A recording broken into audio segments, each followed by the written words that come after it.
Welcome to the virtual bourbon experience with Railbird Selects and Tastings. Today we're selecting yet another bourbon for the Railbird Music Festival's 2020 collection, but doing it from home because 2020 has been quite a year. My name's Drew Franklin. I'm the host of today's barrel selection as we try out three single barrel options from the fine people and the fine barrels at 1792 Bourbon. 1792 is distilled in Bardstown. It's named after the year we were founded, and we'll have the master distiller on here soon to tell us a lot more about it. But first, our panel of experts. I'll start with our regular, as always, David Helmers. It looks like you're not in the garage mahal today, back inside, but thanks for getting us all together. Thanks, Drew. Happy to be here. I came down to the office today. Like most of us, I'm not here very often, at least since March, but this is an exciting one. We've got a great selection, but 1792 is one I know we've all been looking forward to, and I can't wait to get into this. Yeah, let's just keep rolling on. I see we have both Justins today from Justin's House of Bourbon. They're kind of like the Jordan of Pippen of bourbon. Guys, who's who in that duo? Jordan. He's older. I guess I'll take that there. But no, it's great to, like you said, have the folks at 1792, these full proofs, single barrel picks are really starting to pick up steam, and we get a lot of requests for them here in the shop. So we can't wait to pick this one out. All right, good to see you guys again. In addition to the regulars, we have Molly Wellman, a nationally recognized mixologist and owner of Japp's in the Over the Rhine district of Cincinnati. Molly, thanks for joining us today. Thanks for having me. I'm really excited to do this pick. I'm a big fan of 1792. So, I can't wait. I haven't tried them yet, so I'm really excited. I'm going to give you my honest tasting. Yeah, we have a good selection here. And we also have Jomo Thompson, a partner at the Burl, which has become one of the best music venues in Kentucky. Looks like he's there now. I recognize that TV backdrop. How you doing, Jomo? I'm doing great. It's an honor to be here with you guys and to have some fun and taste some great bourbon. All right, good to have you. And we have another familiar face, Beau Beckman, back from Sazerac single barrel program. And he brought Danny Kahn with him. Danny is 1792's master distiller. Danny and Beau, welcome to the party. Thank you for having us. Really excited about this. For a long time, I've said 1792 is the most underrated brand in our barrel program. And then this year it won, best whiskey in the world. And between Weller, Blanton's, we got all sorts of fun stuff in the barrel program, but none of them have won best whiskey in the world before. So it's exciting to be doing barrel picks of the best whiskey in the world. So thank you, Danny. Awesome. Yeah. Yes. First of all, thank you very much for having me. There's a few familiar faces here. I met Molly not long ago. And of course, the Justins I seem to bump into in weird places, it seems. But this is certainly one of my favorite things to do. And I love tasting barrels. So I guess we can just jump into it. I'll share a little bit of background with y'all. So I am the master distiller here. And I assume most distilleries are run the same way, but I'm in charge of grain coming into the facility, all of the grain selection, the milling, the mashing, the fermentation, the distillation. We then send it down to the warehouse for our barrel operation, and I'm responsible for putting the barrels down and also for dumping them when it's time. The blends, how we select those things, and in addition, our dried grain facility, which is how we get rid of all the grains once we've extracted the good stuff, and then the boiler operation, our water coming in, our steam, and our water to the plant. So that's just a very broad brushstroke. I've been here for 2 years. I've been making alcoholic beverages for ever since I was 18. So I've been doing this for a long time, mostly in the beer world.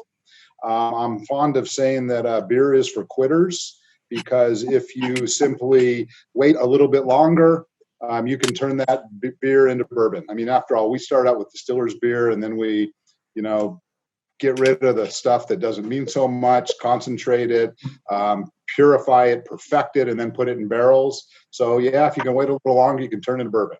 So I'm fond of that. I believe that. I've been training my whole life for this. I'm a huge fan of bourbon. I have been for a long, long time. And I guess what I'd like to do today, if it doesn't, slow the group down too much, sort of explain how I taste. And then we can taste as a group. And I would love to answer any questions that you've got about the bourbon, about the distillery. and we can just kind of go from there. And if there's dead space, I'll just ramble about something, so we can kind of keep it going. But that's kind of my thought. And how does that sound? Are you guys okay with that? Yeah. Sounds like a great plan. Yeah, Awesome. Great to me. I always like an expert to kind of help me through the process. So I appreciate it. Yeah, Experts this is has the way fun. to go. Yeah. So a couple things. So I think we should all taste them in the same order. So if we're going to talk about sample 1, sample 2, sample 3, we know what they are. So I've got mine set up randomly right now. I've got let me see. Where are my numbers? Okay. So let's go with 5, 3, 9, 3 first. And I believe Danny, just keep it simple. If everybody puts them in order by the last 4 digits. So if you go 517, 5372, 5393, then there'll be no messing up when you do them in order. Sure, that works as well. There's my expertise. Yeah. So I think this group will all appreciate tasting these at barrel strength. And I have that. I don't have that information now.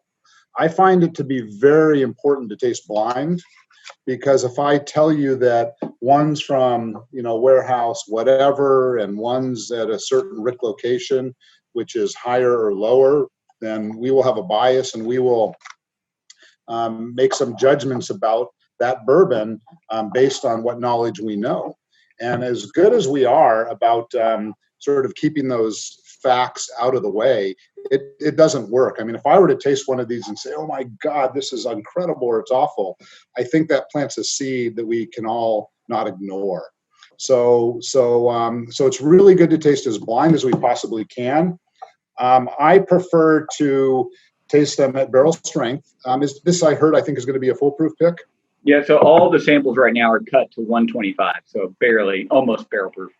All unfiltered. Oh, well, that's good to know. Interesting, because my samples have not been cut to 125 because I did a proof check on them.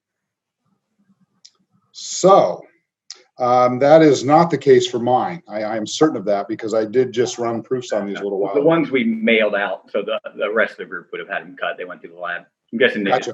just Okay, and that's fine. That's close enough. Yeah. Because I think that does level the playing field, and that's kind of important to do. Yeah. So okay. So that being said, do you guys have any questions before we get started? Just want to jump right in. Let's go. Yeah, I'm ready to drink. All right, let's do it.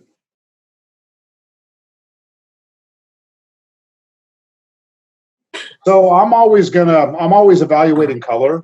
Now, what I'll tell you with bourbon color, as you guys are all very much aware, color comes from the barrel, right? Entirely, it comes from the char from the barrel.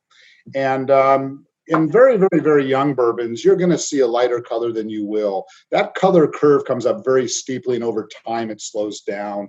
So, for the products we're tasting, there are some differences in elevation. I don't think we're going to see a difference in color, but I always evaluate color, and that's a clue as to what I'm looking for. All right. I will tell you that I will nose a bourbon probably 20 times for every sip that I take. To me, that is the most important part of this whole sensory operation. I'm going to look for generally what I consider to be the primary characteristic.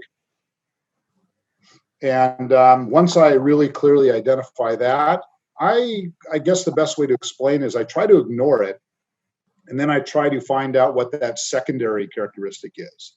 If you think about it, if you got a really young bourbon, it might have a very pronounced rye character. And then below that, maybe it's going to be a little bit of caramel, a little bit of vanilla, a little bit of cinnamon, some of the oak characters. So it's really kind of important for me to understand what the primary characters are, and then to dig a little bit deeper. And that gives us some clues as to how it was aged. It just sort of paints a picture. And once you get all that information from the sensory side of things, then you taste it, and you can either say, yes, it matches, or no, it does not. But to me, the aroma is really the primary characteristic. So I'm going to go through all of these first really quickly, just to sort of kind of gauge the range that we're talking about. Usually after you go through your first nosing, you kind of have an idea of which one you want. It's kind of there's usually a fan favorite after you go through it. But like Danny's saying, then he's going to try to ignore that and find something. Yeah. Else. I mean, that applies to me right now, for sure. Interesting. Huh. Great Yeah, nose, all of them, but I think there is one that stands out to me, nose-wise. Yeah, okay. Yeah. You know, that's the beauty about doing tastings. You cannot be wrong. I mean, if you like one versus the other, that's a preference. It doesn't speak to quality, it speaks to preference. And that's the beauty of single barrel tasting. Something interesting with Bardstown 1792 samples versus some of the other samples we've tasted in our other groups is 1792 only has wooden warehouses.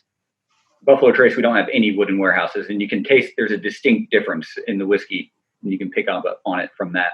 I think a lot of Bardstown whiskey has a very similar pool to it. Well, we talked some yesterday, or in a previous tasting, we were talking about the metal warehouses. That the Blanton's, I think, is in a metal warehouse, and we talked just generally about heat variations. I think that metal warehouse maybe gets hotter in the summer, cooler in the winter. I'm guessing that's the case. Faster too. It's more abrupt changes, so it can get hotter quicker, slower, or colder faster. Yeah, that was my question. With all this coming from a wood warehouse, I guess the wood is a natural insulator a little bit more than maybe in the metal warehouse. I mean, what temperature variations are we seeing? I mean, how is that different, I guess, is my question. I'll let Danny speak to his warehouses, and then I can try to draw some differences after he. It's pretty dramatic, and there's a few factors I'll speak to. Mostly the most important factors are temperature and humidity. Now, I've got some warehouses that are in lower parts of our property and very close to a stream. So I've got a couple warehouses where the bottom floor is really damp. And that dampness also keeps it really cool. Every floor up you go, you get warmer in temperature. And it is not uncommon in the summertime to have a 40-degree temperature differential. It can be, I've seen as hot as 120 plus at the top of the warehouse. And again, almost 40-degree different from top to bottom. And one reason why that's really important is we've got a lot of windows, and we've got louvers at the bottom and ridge vents on the top. And that temperature differential forces airflow. So it creates natural airflow. And all your warehouses, Danny, the wooden floors are gapped. It's not, concrete floors anywhere. So there's Mother Nature coming all the way up. That's right. And some of them have very deep basements. And some of them are on hill, and just a few of them. Some of them are where a lot of moisture is. Some of them are more exposed, so they get more sun and more airflow. And I think one of the generalities, and this is a generality, but if you are looking at a bourbon that's 7-8 years old, every floor higher, there's 3 ricks per floor. Every floor higher equals about, this is a very generality, it equals about a year of age. So if I've got a 7-year bourbon on the 3rd floor versus a 7-year bourbon on the 4th floor, it's almost as if it got another year of age. Okay, and that's a generality. And again, what happens is you've got higher temperatures. So of course, in the summertime, you're absorbing moisture and the whiskey's coming into the barrel. In the wintertime, you're flushing it out, but you're getting a lot of evaporation. And what happens with evaporation? There's 2 things that I view as being key. You are losing level. Now here's a test question. Why is it that the proof goes up if alcohol is more volatile than water? Right? We talk about angel share, but the proof goes up, implying that we're losing water, not losing alcohol. But alcohol is more volatile. So have you guys ever pondered that? So it's actually super interesting, but really it comes down to 2 things: humidity and molecule size. So water is much smaller than ethanol. So when you're at a high point in the warehouse where it's really dry, you're without trying to get too sciencey geeky, you're trying to balance out moisture. So the moisture is trying to seek equilibrium. So it's actually coming out of the barrel. It's coming through that membrane, and because water is smaller than alcohol, we lose water faster than we lose alcohol. So that's why the barrel proof goes up. And then there's another factor: is the higher the proof, the more extraction you're getting from the barrel. So it's a more powerful solvent. It sounds bad, but it isn't. It's just, you can extract more flavor, more stuff from a higher proof than a lower proof. And that's not necessarily a good thing. It's not necessarily a bad thing. I personally think it is a good thing, because I think those flavors are really important. But then the other thing that happens, and this is right. one. I was just going to say back to what we were saying earlier, that involvement with, then you compare that to the actual barrel it's touching. And then that's where you say, okay, was this a barrel that we wanted to age quickly or more mellow? Because that's where you get, that's why I say it's a generality, as opposed to, you can't just make it an assumption for every barrel will be better at the top than the bottom.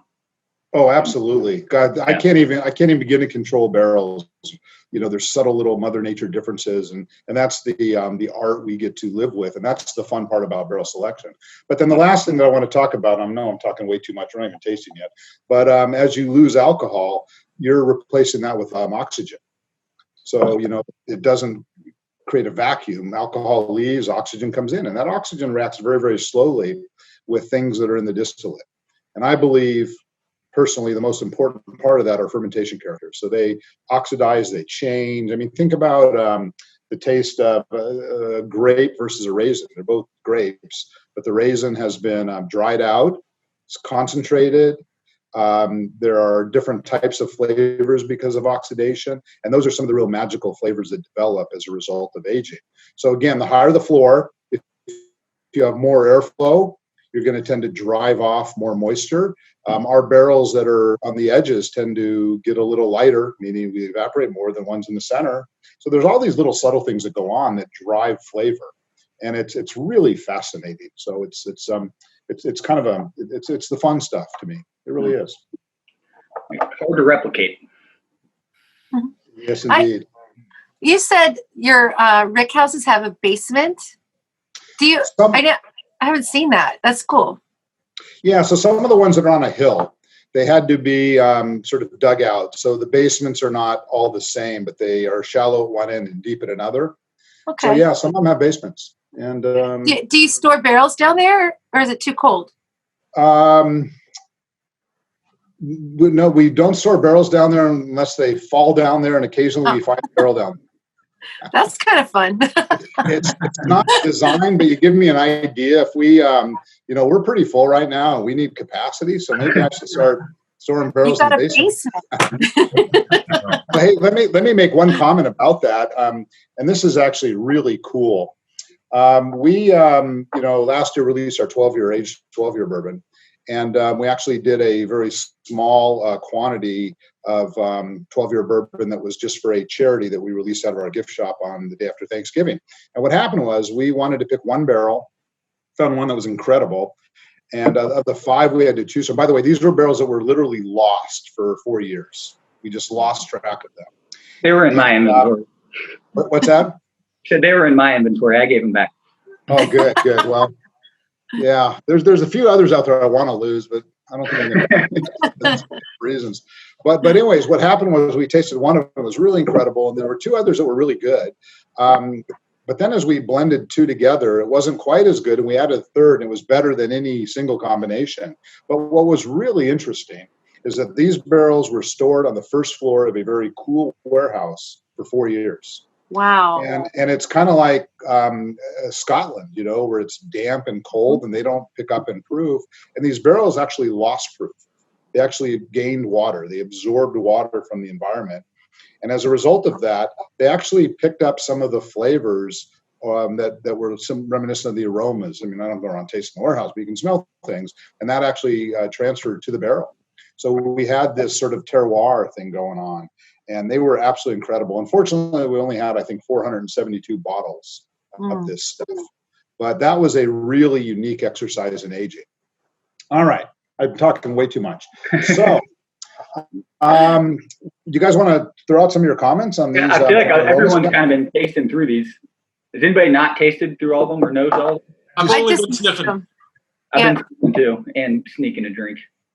Yeah, same thing. I've been sniffing. Yeah. Yeah, I haven't tasted yet either. Anybody have anything standing out on the nose? I have one that's kind of interesting for the 5393. I'm getting like, you know those little candies, those Boston baked bean candies? You know what I'm talking about? Totally getting that. Right. Isn't that weird? It's the first thing that came to mind. Those candies have some brown sugary kind of flavor, right? And Yeah. maybe cinnamon and molasses. I get that sweetness, but a dark sugar kind of sweetness. In what I've got them in numerical order, so I'm calling that 3 or C. But I really like the nose on that one. Yeah, I do too. I think that's actually my favorite one. Yeah, I think all three were kind of similar. Very brown sugary forward, I guess. But I mean, 3 did stand out to me just a little bit there, Molly. I definitely agree with you that it had just a little extra link to the aroma or whatever that is keeps on drawing me back to it. Yeah, now I just want to go and get a box of those like little Boston baked beans and drink this with it. I love the nose on that. It's good. I'm going to go find that candy now because I haven't had that in years. Me too. I know. Yeah, it takes you back. I wonder if I assume they still make that. But you're right. You used to get that at the movie theater along with some Red Hots or Lemon Heads, but I haven't seen it in a long time. Danny might know the name of this, but there is and I believe it comes from the fermentation, there's a banana fruit note you'll get, and I always compare it to banana runts. And that is chemical. We can identify it, and you smell it. It smells just like banana runts. Do you know what I'm talking about, Danny? It's amyl acetate. Amyl acetate, yeah. And it's often our bourbon is often referred to as a little banana note, and I always appreciate it when I hear Bananas Foster, and I keep every time I tell this, I keep thinking, damn, I got to make Bananas Foster. And basically, I think it's bananas that have been caramelized in sugar and maybe a little alcohol. And if you think about it, so our yeast does produce a lot more fruit than a lot of bourbons, and one of those compounds is amyl acetate. It's not tons, but it's present more so than a lot. So you mix that with the caramel and the cinnamon and the baking spice from the barrel aging, and it really makes sense that Banana Foster is what one would get. That is funny. I never thought about that. That number one nose to me is just kind of stands out. I mean, I totally get what you're saying, Molly and JT, with the brown sugar and stuff, but there's something, I can't figure it out, but there's something on one that I just keep wanting to get to figure out what it is I'm smelling. But it's something definitely dark, sweet, but it's not like sugary. It's an interesting note, and I can't come up with it. I'll share my comments at the end, but I definitely find the first sample to be very different than the others. Yeah. And I suspect I know why, but we'll take a look at that when we're done, and I'll look at the data. Have you all tasted these yet, or just knows them? Because I was Just knows them. I thought there's one that is jumping out to me as well. I'm wanting to. It may be the high proof, but the first one had lights up your nose a little bit more. But I also picked up a little of that banana. Of course, we've talked about this in the past. I'm very susceptible to anyone saying something. So if someone says banana, then I'm gonna pick up the banana. But they all smell great. I'm getting the first one is so light. It's kind of has like a spring note to it. This sounds terrible, but it almost has. And this isn't I don't know. This might be a bad thing for bourbon taste. Okay. But it's like Windex. Yeah. It's very light. It kind of has like a chemical kind of. Yeah. So honestly, comments like so that. Light. It's like that like Windex. And Yeah. So by the way, comments like that are not. I understand what you're saying because the wrong person might say, "Oh my God, I don't want to drink Windex," because it's Windex.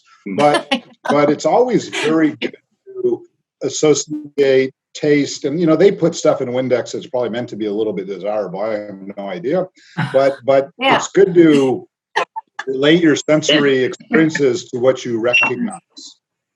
Yeah, I always do. It's really important to find that internal calibration. That's a lot of sure. times people will taste and say the same thing, but just articulate it with different words. Well, if we go with one, I guess we can have a great idea for a aftermarket sticker, with the Windex comparison there. I already thought Bananas Foster would be the perfect. It's some deep like. I don't get Windex, but I get something there that's. I'm with you, Justin. There's something funky I like on it. I kind of like it. I mean, it's something that it's spicy. I like that spice. I'm drawn to that. Getting in there and seeing what it is. It's very interesting. Yeah, I wrote something that I also do. The bourbon that I want to sip may not be the bourbon I want to use.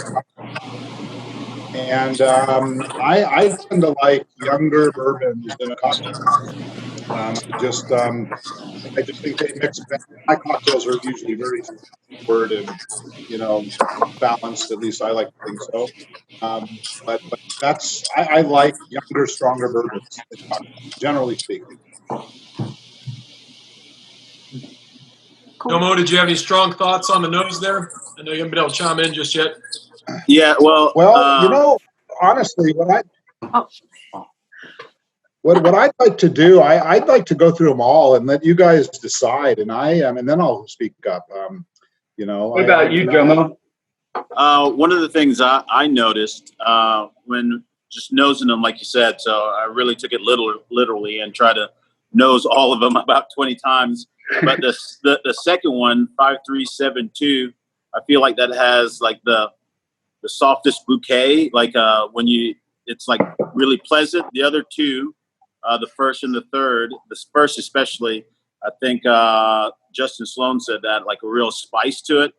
But I like the second one because it's so pleasant to breathe in, I really enjoy the aroma of that. It's lighter compared to the other two. And so that's just one of the things I noticed. But as far as the taste, I definitely agree with the two on the end tasting a lot different than the first one. The first one I think has so much more heat compared to the other two. So how do you, if you were to dig a little deeper on the aromas of that second one, any thoughts on how you describe it? Floral, fruity, woody, spicy. I mean, just what comes to mind? I guess I'm getting a little more of a little bit more floral scent.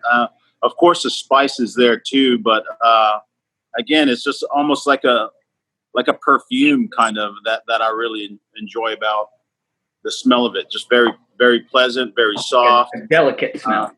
Yeah, a delicate smell. And I enjoy that.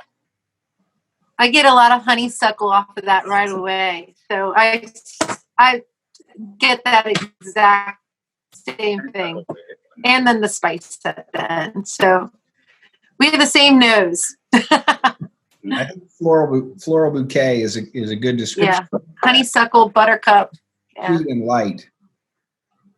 Yeah, there's a good assortment of samples here. Really, you got the easy to drink, approachable one, which to me is 2, and then there's one with a lot going on, 3, and then there's this funky outlier in 1, which is a good setup for tasting. But they're pretty different. Yeah. Which is actually really cool about this set. And all of them are desirable to somebody. Like there's great positives in every single one of them, and very little negatives. Honestly, like it's interesting. It's gonna be tough. It's gonna be tough to find one. Yeah. It's gonna be tough to find the best one, which is where you want to be on a barrel pick, honestly. So, well, best is subjective, it's preference. So that's always a tough one. Are you guys ready to eliminate one? I don't know. I don't. You let me know if you want me to give you my preference now or at the very end. Now, were your all comments just based on aroma, or were they aroma and flavor? I was both. Mine was just aroma, the smell. Mine Because- too. I actually just took my first sip there, so I'm just now getting to the taste. Okay. Yeah, taste them now. And that first taste to me, is always a little harsh. You got to equilibrate your tongue a little bit. But yeah, let's taste it now and see what we get. I feel like the smell of it, since that's the first introduction to it, I guess kind of sets your mind up to where you want to go. Because like I said, how I was drawn to the second one with the softer bouquet of flavors and smells. Now when I taste it, that's the one to me I prefer. But I'm no expert. Jomo, that's exactly how I always recommend people do it: is see what stands out the most to you, and then see if that taste is backed up by it. Sometimes so to echo that point, the color sets a tone, but again, they're all going to be about the same. The aroma really sort of, an aroma is more complex than flavor, but it also then sets the tone, and it's interesting to see if the flavor matches that expectation. So I completely agree with that. Sometimes it matches, sometimes it doesn't. And it's always interesting when it does not. I mean, sometimes you may get really intense, incredible aromas. You think you're going to have something very complex and full and long or lasting. And sometimes it's thin and just goes away. But the aroma should set the tone and the expectation. I tell you, the one after getting to taste one and go over one, it's definitely an outlier on the taste as well. There is a little medicinal, something medicinal finish on it that's not as appealing as 2 and 3, but I can still see a place for this. But I'm just not sure via taste that I would prefer that one over the others. Yeah, I'm usually a big nose person. Like I will get into these and show a little favoritism towards the one with the best nose. I do think all these noses were really good in their own way. After tasting through them, my notes were on the first one, A, B, or excuse me, A or 1 or 5017, however you want to say it there. I got like a pickle spice, and I think that's why it's either you're going to love it or hate that. But that's how I would categorize 1. And then 2, I think was maybe the most well balanced. I think it had the longest finish. I think I would say it's really sweet, really caramelly. And then on the third one, I got that as just real sweet. And it was a sweetness all the way through it from start to finish. And, I'm just kind of leaning towards, at the moment, I'm leaning towards 2 and 3. Usually I'll go for that outlier, but this time that pickle note to me is just keeping me just out of that. So it's funny, all the comments about the body, the aromas, I think they're very consistent with what I'm getting as well. And like I say, I don't know which one is which yet, but I know that one of them stood out, and I'm guessing that's the one we're tasting. Now, again, that may be a bias, but again, I don't know which is which at this point. Yeah. But I think it's consistent with what I would expect. Wow. And I would echo Justin's sentiment, because one, again, when you nose it, I mean, that really opens up your nostril, and maybe it's just a power of suggestion. But when he said pickly and went to smell it again, I smelled that. But I just thought, compared to the other two smell so much better from just I guess. I'm not kind of like a flowers guy. I like the smell of flowers, and maybe I'm just attracted to that softer bouquet compared to something that's a little bit more harsh. Yep. I have to agree with you too. That number 1 or 5017. Yeah, there's something that's pleasant about it. It's really interesting. I have to agree with you, Justin, that there's something really interesting about it. But when you're doing a barrel pick for a lot of people, it's better to get something that a lot of people will really get and enjoy. I don't know if everybody will get this. It's interesting, and it's definitely has its place. But yeah, I really do prefer the 2 and the 3. Me being I also I get that floral so much in the taste. that buttery, like from the very beginning to the finish, that butter comes through, and those floral notes in the middle are really fun. And then definitely sweeter on the third. So really good though, all of them. I'm definitely with 2 and 3. Those are going to be the 2 are going to be hard to pick. A lot of times when I hear words like medicinal or maybe something kind of the Windex thing, I'm usually thinking young is what that means to me when I hear folks say that. And I think 5017 is one of these ones that is just not developed all the way yet.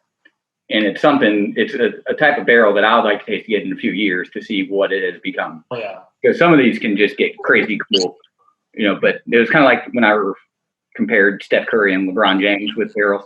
This one's just not there yet. I think it's got more years to go. That's a good comparison. I was going to see where you're going to go with that. Yeah, you missed it, Jomo. At 15 years old, we all knew that LeBron was the best player in the world, and you didn't know that till 10 years later with Steph Curry. Yeah, true. Different speeds. True. Well, I agree there. To echo what everybody else said, my first note when I nosed 5017, the first one was it was kind of astringent.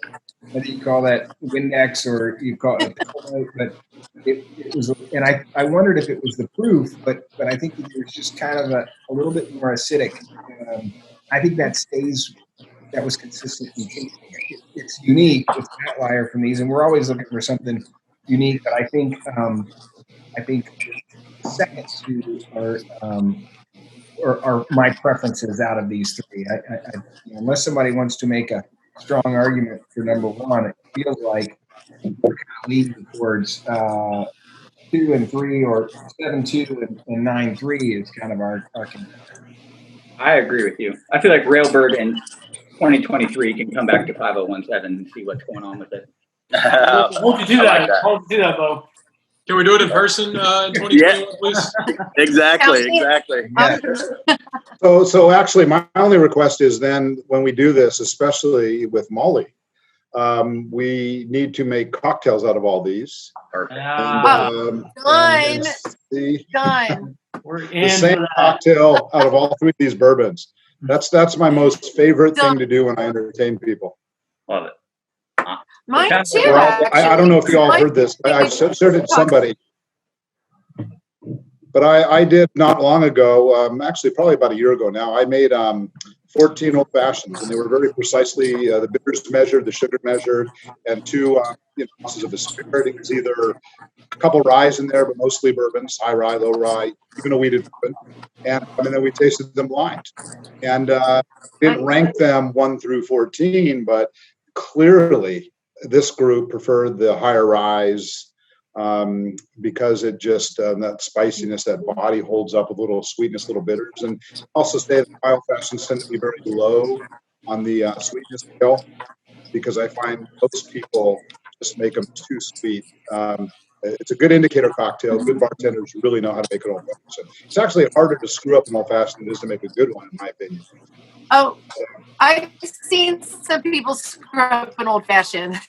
Yeah, it's amazing how many ways people. No, I have to agree with you. When I'm using a really good old fashioned, I think I totally want to be in on an old fashioned tasting. That would be amazing, and I could totally agree with you that the higher rye would work better in an old fashioned for sure. Yeah. That's what I use. I use a higher rye and making old fashions every time. So, yeah. Now I want an old fashioned, don't you? Me too. Justin's are refilling. Yeah, I will just say this. I love the obsessiveness, the idea that someone would make 14 old fashions, with every different bourbon to kind of taste that. That's my kind of compulsion. I have a friend who is going through the process. This is a music all 56 versions of Desolation Row ever played live by the Grateful Dead over a period of time. And, it's a long song, but he's taking notes and kind of watching the evolution and have admiration for that kind of attention. Well, you know why I made 14? You probably don't, but you want to guess why I made 14? I want to know. I'm dying to know. Because I wanted to do 20, but I only had 14 of the same shaped and size glasses. So that was the limiting factor. That makes Throw sense. another variable in there. The glass. Because then all of a sudden somebody likes a glass, and all of a sudden that's their favorite. And I couldn't do that. It had to be. David, to your point of watching the fascination that people have and the crazy lengths they go to with bourbon, there's just an insatiable thirst for bourbon information and bourbon collecting. And I say that to Drew because he lives in the world of Kentucky basketball, which is the same. There's just an insatiable thirst for, I don't care if it's talking to the guy that cleans the player's shoes. I want to talk to him and ask him questions. Yeah. You know, just this unstoppable momentum around people wanting to collect and understand bourbon. Bizarre. We talked about this a little bit earlier about it's kind of, you can go down this rabbit hole of exploring it. And I think, with Railbird, we tried to create a festival that is representative of Kentucky signature industries, which are the thoroughbred industry and the bourbon industry and some other assets to the state, hospitality and our beautiful landscapes. But the more I think about bourbon, and I've had the privilege now to get to know people in the bourbon world and participate in these tastings, it's really interesting to me about why Kentucky and bourbon are so married. And I think there are inherent reasons. We talk about the water and the limestone filtration, and we talk about the temperature changes and having 4 seasons here. Obviously Scotch-Irish immigrants came here with the history of making these spirits. But it all kind of, no pun intended, distills down to this is probably the best place and maybe the only place like it in the world for all of these things to happen. And we're just lucky enough to be here. And like the last 30 years are basically the longest bourbon has gone unimpeded. So Prohibition and World War II is why bourbon is not worldwide. Yeah. Makes sense. We're all lucky. Cool. So I'd like to share a couple thoughts now, if you want to hear my opinion. Yeah. Go Yeah. for it. So the first one, 5017, to me is clearly one that is different than the rest.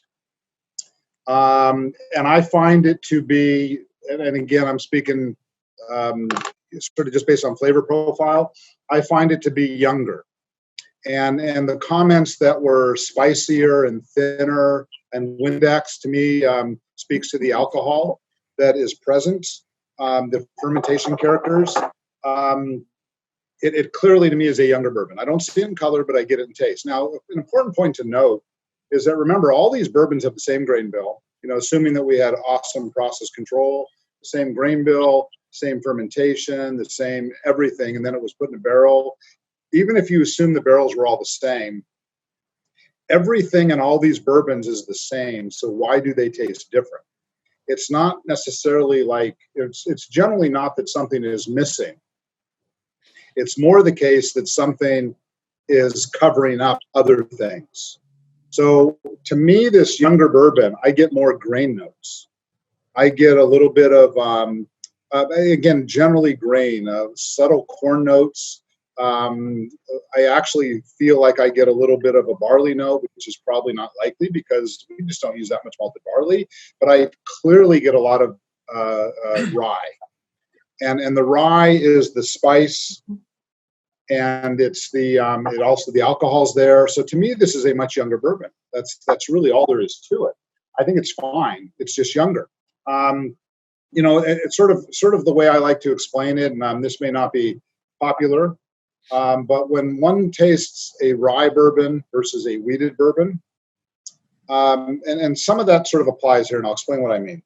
But when you taste a rye versus a wheat, I think that the difference in a wheated bourbon has more to do with the absence of rye than it does with the presence of wheat. And what I mean by that, rye is such a powerful, dominant flavor. It's like the loud, obnoxious person in the room, right? When that person leaves, you sort of learn a little bit more about who else is there. So all the other flavors are present. They're just hidden behind the rye. So all those really awesome age notes and fermentation characters and caramel from the barrel are kind of suppressed by the boldness of the rye. So when you take the rye away, it's not the wheat that stands out as being so awesome. Wheat is extremely neutral and low in flavor. When you taste a young wheat, you taste the wheat, but when you taste an old wheat, you taste fermentation and aging. So it's really, really different. I guess my point is that with a younger bourbon, some of those aged components don't mature to the point where they're really powerful yet. So again, so it's either age, and there's not that much of a difference in these, but there is a difference in location, and that speaks to the different floors. One floor might equal about a year's worth of age versus a higher floor. Or more if you go higher. So that's going to be my guess. I hope I'm right, because I honestly don't know yet. But to me, that one stands out as being clear. So that's very consistent with everyone's comments about being thinner, spicier. Where are you ranking on the other two, Danny? What's that? Between the 5372 and 5393, what's my preference? Or yeah. So my clear preference is the second one, which is 72. That's the Jomo flower bouquet one. Absolutely. So what I like about this one, and by the way, the third one actually to me is kind of in between the two, meaning I get a little more spicy, a little more grain type flavor out of the third one than I do the second. But what stands out to me in the second is that absolutely what Jomo was saying, and others, but the floral, the complexity. So this speaks to, at least the way I interpret it, it speaks to when in bourbon ages, you go complex, you go fruity, you go aged fruits. I find this to be very stone fruity, aged fruits. So I don't break it down into individual fruits, but cherries and apricots and peaches, when they age, they get, like a raisin, right? It changes in flavor. I get those aged stone fruit characters out of this. And I believe that is the oxidation of all those fermentation products. So I get a lot more complexity. Do you get that at the very tip of your tongue? It's like a salty, buttery yumminess. Like I get that so much, and it makes it so much fun to drink this number 2. It's like a buttery, salty, buttery thing going on. I don't know. Maybe it's just I haven't found a lot of support for this over the years. I love that. I love this bourbon. I love this one. I've always picked up a peanut butter flavor from 1792. Just a general underlying note has always been peanut butter for 1792 with me. I don't know where it comes from. That's just me. Well, to me, nutty, and that could very well be the case. But to me, rye expresses itself, and we use a variety, typically a rye blend of 4 varieties, and I describe them as spicy, peppery, but also nutty. Nutty is a very typical descriptor for me with high rye bourbons, and you add a little bit of age to that, and it gets sort of nuttier until the aging components take over. But I always describe a high rye bourbon as nutty. Yeah. Mm-hmm. And I get so on the buttery note. So it's clearly I get most of that aged stone fruit on the aroma, but I also get a fuller, sweeter palate. To me, the last one, there's a little bit more of an oak component, a little more tannic, a little younger, a little more grain, a little more rye. Yeah, I mean it's thinner, it's brighter. It might act. This is why doing an old-fashioned session would be really interesting, because it's hard to predict. But I think they would all be different, and it would be really fun. I got enough left over. I'm gonna go home and make old-fashions.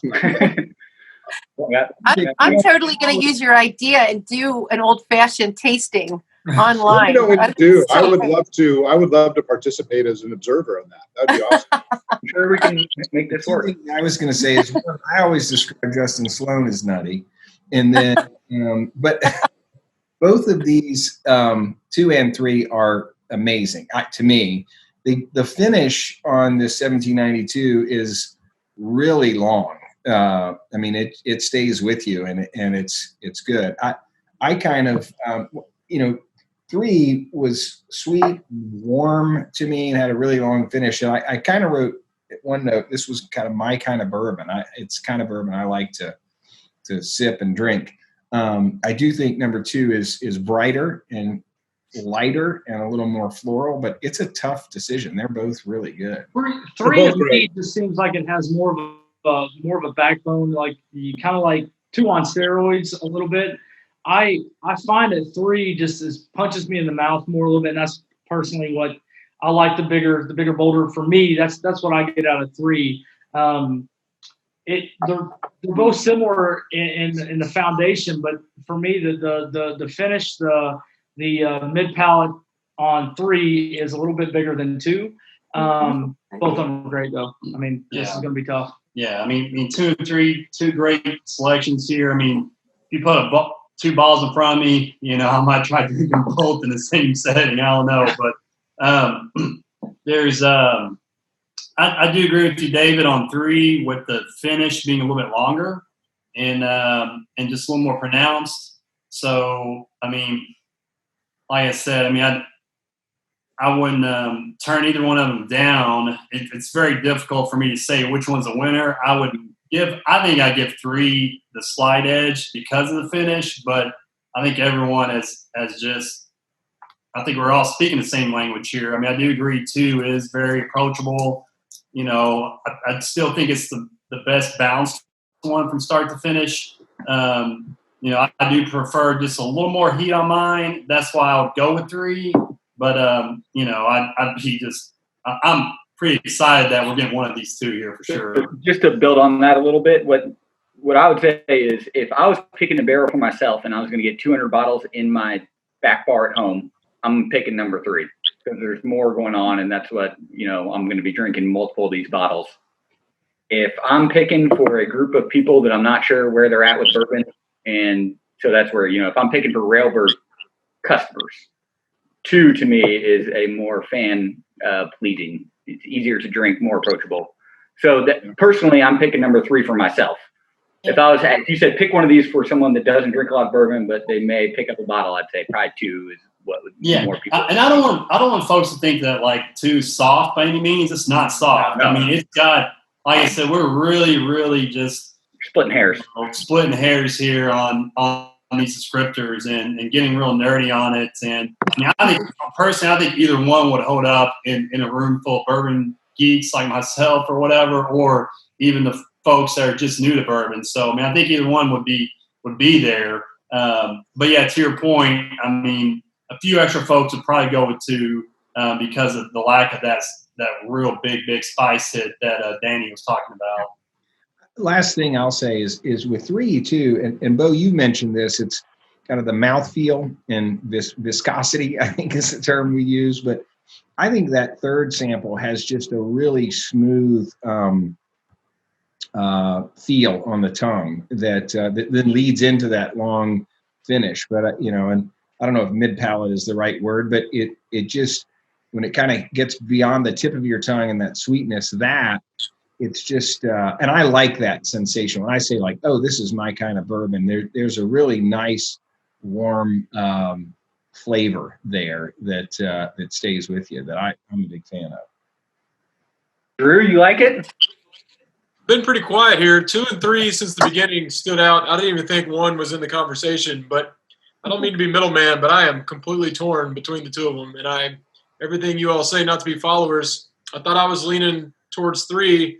And then, Beau, what you were saying about for a wide audience and making it specific to Railbird, I might have been talked into 2. So. No, it's tough.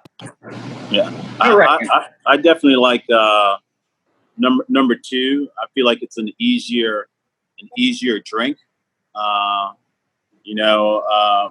It goes down smooth, and like I said, I'm a big smell guy, so I like the aroma. That's what I like to do with bourbon is kind of swill it around, sift it, smell it, and then drink it. So the introduction with the smell is what got me, and then just smooth taste goes down pretty easy. That's what I like about it. I have to agree with you for number 2. I do really like 3 because even in the flavor and then finish, I get those Boston baked beans, and I really like that. Really approachable yet really unique complexity in 2 that I think is a lot of fun. You know, like just it's more, a little more exciting than 3. Even though I too like a big bolder bourbon as well, but I do like lighter bourbons, especially like with warmer weather. I pick lighter bourbons for warmer weather and bolder bourbons for colder weather. So I'm going towards 2 too. I like the complexity. I think it's a lot of fun. I think people will really enjoy it, even if you're an enthusiast or an expert. I think that's a great novice, point. I should say. I was going to say, I think that's a great point that Molly makes about it being a lighter drink for, especially the time Railbird goes on. Be able to sift that out in the sun or in the cool night shade. So definitely any time of day drink. So what's really cool is that whatever barrel you pick, you need to explain to your customers that this process took place. Oh yeah. Because this is pretty cool. Now, I'm sure Beau's going to hate this. Oh, no. Why don't you give them both? Yeah, I was going to say, Beau, what I did here is if it's not available at Railbird, it'll be available Sorry, just Beau. You're on my team. So much easier. and with Molly there. Just split I it. was going to Molly, you hold want to split one? 5017 for 3 years, so that was my plan. Molly, you want to split one? I wish. If I Sorry, was man, open, that was uncalled for. Sorry, Beau. That was me. Danny, I used to be able to sit in a room and save an hour of discussion by saying, "Do you want them both?" So, Stir in the pot. I like it, Danny. well, just prioritize them. Tell me which ones you want in order, and then we'll talk about the other one. There you go. So other flavor notes, and I unfortunately my tasting sort of ability, I don't enjoy things like a normal person. I'm always evaluating them, and actually I think it's kind of cool. I like it, but rather than just enjoy it, I'm like asking myself, where did that flavor come from? Where did that flavor come from? So it's funny. I get more aged fermentation character out of the middle one, but I get more oak barrel character out of the last one. So that it's hard to say exactly where that comes from. I'll share one other cool finding, and it shouldn't have been a surprise, but about 5 months ago, I for a variety of reasons, I went in the warehouse with our crews that move barrels, which is a really hard job. And I spent 2 full days moving barrels out of the warehouse. There were some challenges, some problems, and I said, guys, would it help if I got in there with you? So I did. And I noticed that at the last barrel of every rick, each rick is 19 barrels, the last barrel of every rick, which is on the edge, was so much easier to roll out than all the others. It's the longest roll. You got to roll it all the way down. And it was really light. And I said, guys, have you ever noticed this? Which is like, duh, of course they do. They do this every day. And they said, yeah, that's always like the silver lining of every, cloud. The last barrel's the lightest, and we take a little bit of a break.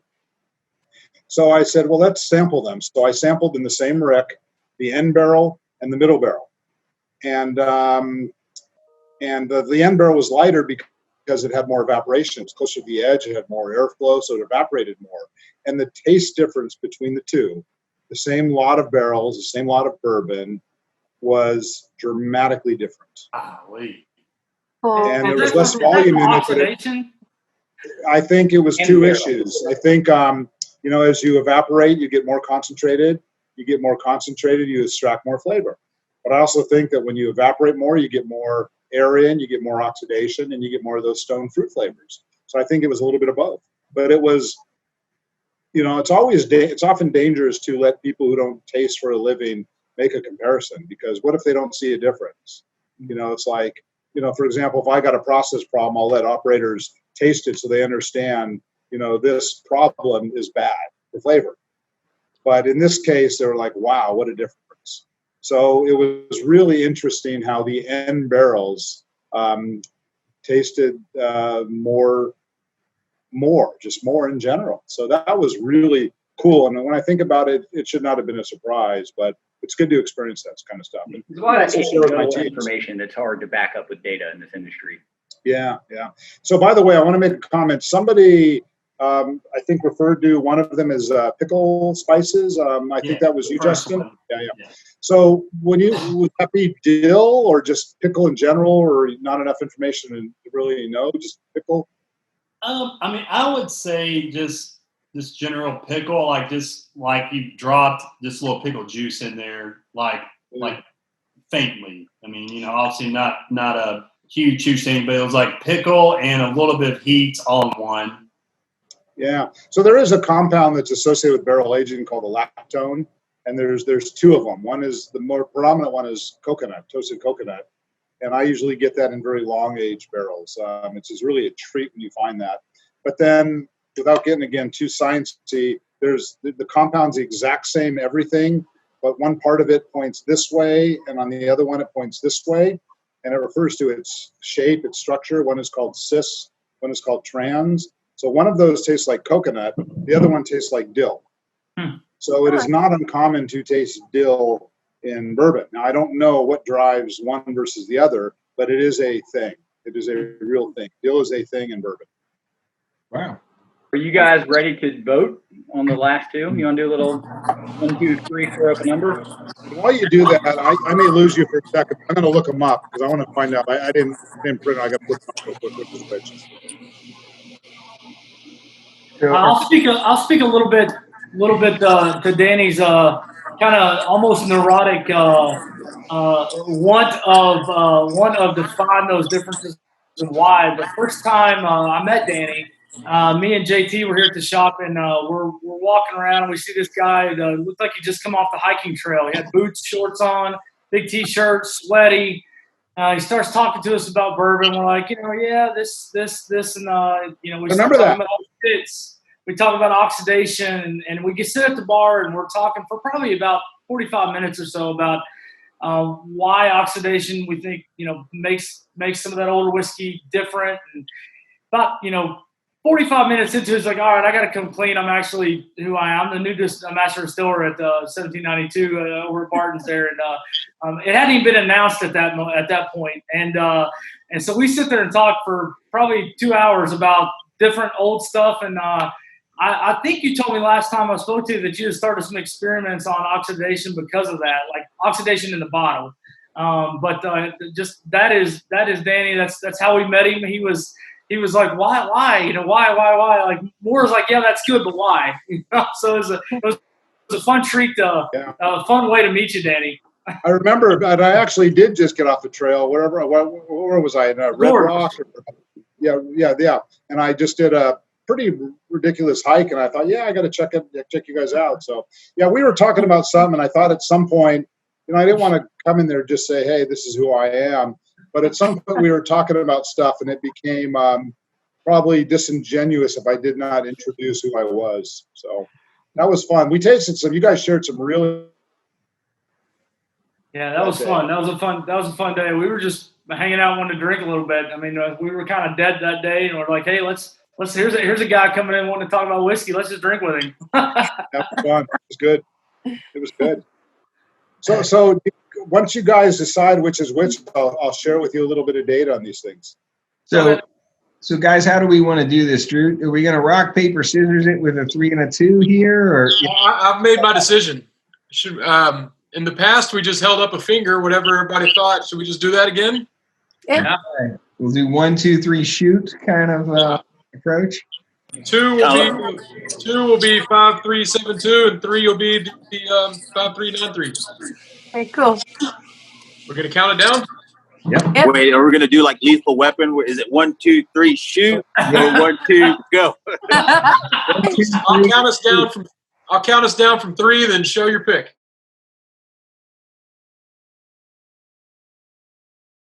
All right, here we go. The suspense is killing everyone. 3, 2, 1.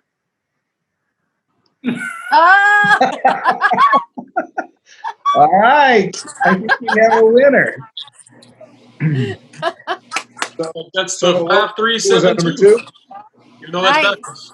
I mean, hearing the joy from Jomo and Molly, we talked about too. I mean, how could you David, how could you vote against that? Tell me. Sorry, but I think you guys are getting 3. You're going to go back and pick up 3. I know what Sloan's. Listen, dude, 8 barrels. I mean, you can't go wrong here. 2 and 3 are great. But like you said, there was no bad choice. We're splitting hairs, but they're fantastic. David, I'm with you. I suspect a little bit of foul play from the House of Bourbon boys voting 2 in hopes of landing 3. So we're gonna call 3 the Railbird rejects instead of Railbird select. Nice. Well, I think we did great again, and I appreciate everybody's effort. This is hard work. Somebody's got to do it. And Molly, it's great to meet you virtually. I can't wait to Japp's and try out some amazing cocktails. Hopefully there'll be a Railbird bottle up there, and Definitely. And we'll have a Manhattan your style, however you want to do it. I make really good Manhattans. Nobody's thrown it back at me yet, so I think I'm doing okay. Nice. Hey, real quick. So suspicion was kind of right. Let me get over here. The first sample was a floor lower, at the lower end of the 6th floor. Okay. And it was a little bit younger, just a little bit. So it was a little bit younger, and it was a lower floor. So there you go. That's my comment on floors being a factor in age. And different warehouse. Yeah, and warehouse. The other 2 were the same age. One of them was in the 19th Rick. That's the one that you picked, number 2, which is the bottom floor of the top house, and then the third one was the 2nd Rick. So it's one layer above, which doesn't make a difference in my opinion. So yeah, so that's consistent with what we tasted as a group.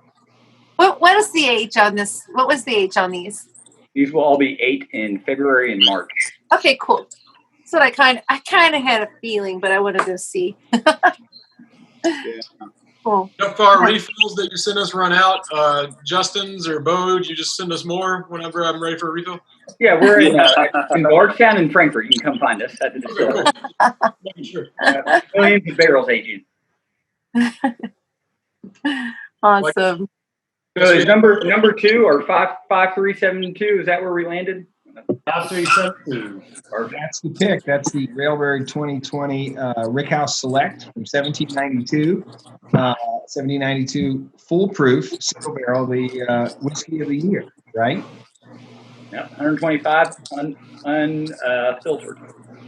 Yeah, not chill Non-chill filter. filter. Non-chill filter. Excuse me. Right. I know people are going to be really excited about 1792 being in the Railbird, our Rickhouse.